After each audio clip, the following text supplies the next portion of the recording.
Hello guys, ഇന്ന് വൈകിട്ട് എന്ത് കഴിക്കുമെന്ന് ആലോചിച്ച് നടക്കുമ്പോഴാണ് ഈ വീഡിയോ കാണുന്നത്. അങ്ങനെ നമ്മളവിടെ എത്തി ഈ സാധനങ്ങളൊക്കെ ഓർഡർ ചെയ്ത് വെയിറ്റ് ചെയ്യാൻ തുടങ്ങി. വെയിറ്റ് ചെയ്ത് അവസാനം നമ്മുടെ സാധനം എത്തിയപ്പോൾ നമ്മൾ വിചാരിച്ചത് ഇങ്ങനത്തെ തീയും പുകയൊക്കെ ഉണ്ടാവുന്നു. പക്ഷെ അങ്ങനെയൊന്നും ഉണ്ടായില്ല. നമ്മൾ ഓർഡർ ചെയ്തിട്ടുണ്ടായിരുന്ന ഹോട്ട് ആൻഡ് സ്പൈസിയും കാന്താരി ആയിരുന്നു.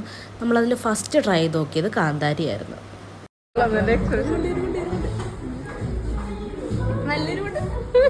കഴിച്ചു കുറച്ച് കഴിഞ്ഞപ്പോഴത്തേക്കും വായിന്ന് മൂക്കിന്നൊക്കെ പുക വരാൻ തുടങ്ങി. പക്ഷെ ഇത് ഇവക്ക് ഒരു കുഴപ്പമുണ്ടായിരുന്നില്ല ആദ്യം, പിന്നീടെല്ലാം ശരിയായി. പക്ഷേ ഇതിൻ്റെയൊക്കെ ഇടയിൽ ഒരു ആശ്വാസം എന്ന് പറയുന്ന അവർ ഇതിൻ്റെ കൂടെ തരുന്ന ഒരു സ്വീറ്റ് മാംഗോ പിക്കിളായിരുന്നു. പിന്നെ ഈ പ്ലേറ്റ് കണ്ടപ്പോൾ മനസ്സിലായി ഒന്നുമല്ല എന്ന്. നമ്മൾ പിന്നെ പോയത് നമ്മുടെ പ്ലാനിലില്ലാത്ത ഫ്രൂട്ട് ബേയിലോട്ടാണ്. കാരണം അത്രമാത്രം എരിവ് നമ്മളെ ഹിറ്റ് ചെയ്തിട്ടുണ്ടായിരുന്നു. അങ്ങനെ നമുക്ക് കൺഫ്യൂഷനായിട്ട് സ്പിൻ വീലൊക്കെ കറക്കി നമ്മളൊരു ഐറ്റം ചൂസ് ചെയ്ത് അതും കഴിച്ച് ഹാപ്പി ആയിട്ട് 3 പേര് 3 വഴിക്ക് വരിക.